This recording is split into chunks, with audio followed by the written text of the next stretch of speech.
Alright guys, welcome to the next episode. Just want to review real quick. Between posting the last video, I didn't record that coyote catch. I uploaded that as a short, and we caught 4 coon yesterday. So it's 50 degrees today here in Iowa, which is a little bit unusual for mid-January, but the coons are moving. We're running a line. I got Shay with me today, so let's get rolling. Well guys, slow day on the line so far, but got a catch here, so let's check it out. You guys see there, Shay's starting to smell it, walking down the trail there. This just comes off the edge of a draw, and we got us nice coyote. Actually, when I set this snare up, it was set for a bobcat because a bobcat came through there, and damn deer kept knocking the thing down. Well, I kept getting down here, resetting it, and boom, we got a nice coyote. This was set to be lethal, and it worked, so I'll show you once we get him out. Alright guys, so here's coyote number 24. You can see we had a small loop set at this location, right? That's what I mean by lethal. And with the decline, with it going downward and then leveling out, most coyotes and cats will come through rolling in what I call hot, fast. They're jogging, they're running, typically, not always. So when you make a smaller loop for a cat and a coyote hits it, or a cat for that matter, usually if they're jogging, it's going to be a lethal set, even though there was no entanglement there. And that's one of the finer things that you learn a little more into snaring.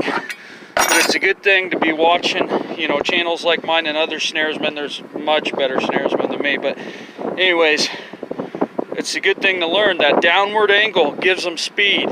So if he ran over this way from behind us is what happened. So he came running over here, across the road, right? There's Shay, and there's that trail. So when he hit that snare, and the loop's reset, I already made the reset there. When he hit that snare, that loop's hard to see. It blends in really well. And it's smaller for a cat. Boom, that's a lethal set. And it usually is for a cat too, just because of the speed they're going and the size of the loop. So, no entanglement, lethal set. Coyote number 24, nice male, dark color. I like these dark color ones, so no mange or anything. Alright guys, getting ready to pull a couple traps at this location, but you see here, my trap is right here. Alright, the wind played me wrong and they dug out the dirt hole from the back side. So what I'm going to do, instead of moving my trap over here off to this side, I'm going to punch another dirt hole in, probably about here. The wind's still blowing across, headed kind of towards, well, the northwest a little bit, so it'll blow it across this way, the smell. So that's what we're going to do to fix this situation. I'm not going to put another trap in here. We're just going to change where our hole is. Put some Bass's digger and maybe some of Billingsley's, which lure is it? I got it right here. I kind of want to try this one out. Aces and eights. So we'll run that, and we'll run Bass's digger. I like that digger. So anyways, that's what we're doing at this set. She approves. Here's my couple old catch circles. I think you guys will remember that if you watch my past videos. The dog broke on both traps, and so I'm gonna get those pulled, or trying to, but as you see, them coyotes are still coming around and marking these catch circles just outside of them. So obviously we got more coyotes coming around. So that set working over there, you know, read another dirt hole. Look at this, they're marking this one too, this outside the catch circle. So this is just good sign, more coyotes to catch here. Alright guys, and first coon of the day, real nice one. Not marked up or anything yet. Down by a culvert on a bucket set. We missed one today in a foothold. He dug up an old post and used his leverage to get out of my foothold trap. So I threw that post off the side. It was hidden down in a ditch, but we end up with 1 coyote and 1 raccoon today. So we'll take that because I got to skin 8 coon tonight. So Well guys, here on a beautiful morning, getting ready to head to a family late Christmas, but never fails when you're in a hurry. You catch a skunk. So, yeah, I don't know if you guys can see that. We'll go in, but we got to move slow. Not very happy. There's a better view. Skunk number 20 on the season. Real nice one. Glad to have it.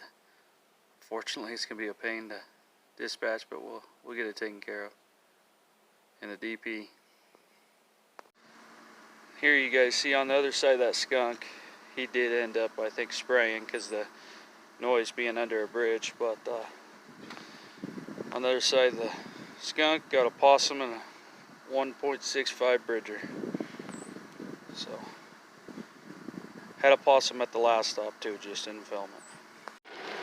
So guys, after two skunks and a possum, or two possums and a skunk, got us a nice big raccoon and a 220.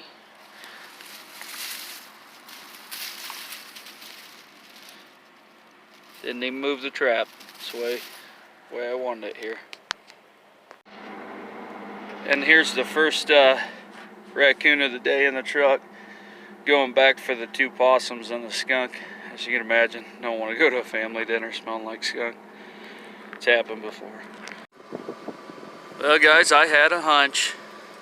This was a trail that kind of lingered off the side. You see how it dips down here? There's a bunch of brush further on down. Well, right here there's not. It's a good little crossing spot off the side of that thick brush. There was a little subtle trail. And we got coyote number 25. Not a big one, but it's still a coyote. I had a feeling this is catch a coyote. We got a, for that blind set, I think we used a number 2 Victor double long spring. So just had a hunch we'd get us a coyote here. Looks like a nice furred one, maybe a little thin in the back. We'll have to check it out. Well, here's a closer look, and the fur did look decent, but I could see a patch there. Well, what's happened, it's either shoulder mites or a mange, or it could even just be fence rubbing, going underneath a bunch of fences, but I think it's shoulder mites or the start of mange. So anyways, coyote number 25, small one. We'll take it though. If it is mange, we'll get it out of the population here.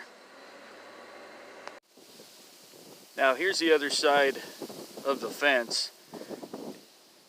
It looks even less subtle in person than it does on camera, but that's how I anticipated this to be a coyote trail primarily, or a predator trail. There's no deer beat down trail here. There's just a very subtle trail there, and travel wise it just made sense for the coyote who's coming over that ridge. You know, coming down, he don't want to cross over in all this brush down the road here. So anyways, here's the remake on that set. I don't know how well you guys can see that, but there's a little shelf right here, and then that's where my Victor number 2 is, right here, center right there. You see I built up a mound next to it. When the coyotes come back through, they're not going to want to jump over that mound. They'll just take the natural trail typically and carry on down. So, but we'll get them right there. And we got raccoon number 2 today in a blind set. Nice big raccoon. Get down there, check them out. I've caught quite a few animals at this location. You can tell by the circle. Look at that, trappers. Nice big old coon. Got that goldish color. I like them on them. I know that they're not worth as much, so maybe that's one we'll tan, but nice big coon. We'll have to come back and get him though. I gotta get this dinner. Well guys, if you could see that there, set that just there last night. That was my last set. That's a chunk of deer meat there that I must have got out of the bucket, but just threw some chunks of deer meat my neighbor gave me in there. Got us a coon off of it. Appreciate it. Let's go down and get him.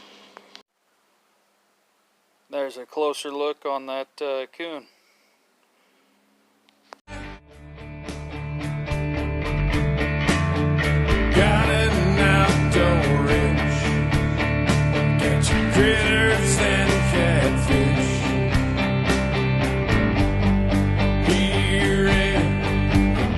side.